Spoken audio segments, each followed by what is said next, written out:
Take our lead, let's help you make your mark. Our goal is your satisfaction. Let us show you the way. Patch the pipe epoxy putty can work. Simply break off a piece, knead it in your hands, then push it in and around the crack or hole. A piece of neoprene or rubber from a garden hose along with a few pipe clamps can also seal the leaky spot.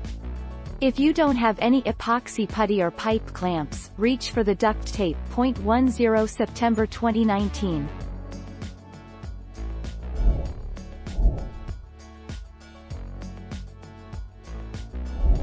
Let's help you make your mark.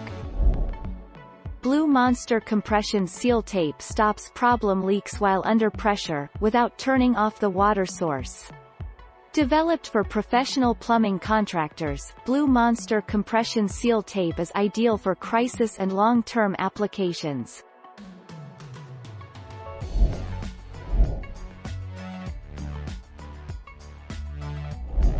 Let's help you make your mark. Therefore, it is important to know the signs of a broken or burst pipe before you run into a problem. Freezing temperatures. Stains on walls. No water coming out of the pipes, low water pressure. Strange smells from the pipes. Discolored water. Increased water bills, the 11th of October 2019. Thank you for watching. Please subscribe and hit the bell notification.